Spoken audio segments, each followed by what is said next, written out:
ચાણસ્માના સુણસર ગામે બહુચરાજી મામલતદારનો નિવૃત્ત થતા વિદાય સમારંભ યોજાયો. ચાણસ્મા તાલુકાના સુણસર ગામના રહેવાસીને મહેસાણા જિલ્લાના બહુચરાજી ખાતે મામલતદાર તરીકે ફરજ બજાવી ચૂકેલા અને વય મર્યાદા પૂર્ણ થતા નિવૃત્ત થયેલા મામલતદારનો વિદાય સમારંભ પોતાના માદરે વતન ખાતે યોજાયો હતો, જ્યાં અધિકારીશ્રી, પદાધિકારીશ્રીઓ અને નેતાઓ, પત્રકારો તથા સ્નેહીજનો હાજર રહી વિવિધ મોમેન્ટો આપી શુભેચ્છાઓ પાઠવવામાં આવી હતી. મહેસાણા જિલ્લાના બહુચરાજી ખાતે ફરજ બજાવતા મામલતદાર જોગસી એન દરબારને તારીખ 30 જૂનના રોજ વય મર્યાદાને કારણે નિવૃત્ત થતા તેઓનો વિદાય સમારંભ પોતાના માદરે વતન ચાણસ્મા તાલુકાના સુણસર ગામે રાખવામાં આવ્યો, જેમાં સૌ પ્રથમ નિવૃત્ત પામેલ મામલતદાર જોગસી દરબારનો ખુલ્લી જીપમાં વરઘોડો કાઢવામાં આવ્યો.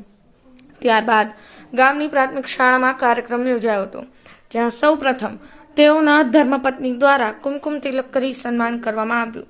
ત્યારબાદ ઉપસ્થિત મહાનુભાવો તેમજ મહેમાનો દ્વારા તેમનું સન્માન કરવામાં આવ્યું તથા પાટણ જિલ્લા પત્રકાર એકતા પરિષદ દ્વારા પણ તેઓનું સન્માન કરવામાં આવ્યું. આ પ્રસંગે સુણસર ગામના વિનયસિંહ ઝાલા તેમજ નાગજીજી દરબાર તથા બહુચરાજી ધારાસભ્ય તેમજ રાજ્યસભાના સાંસદ નટુજી ઠાકોર, જિલ્લા ભાજપ પ્રમુખ દશરથજી ઠાકોર, ચાણસ્માના મામલતદાર તથા તાલુકા વિકાસ અધિકારી CB લિંબાચિયા તેમજ નાયબ મામલતદાર તથા અન્ય અધિકારીશ્રીઓ, કર્મચારીઓ સહિત વિવિધ પાર્ટીના આગેવાનો, પદાધિકારીશ્રીઓ ઉપસ્થિત રહ્યા હતા. Rajeshbhai D Patel, Patan news 24, Patan.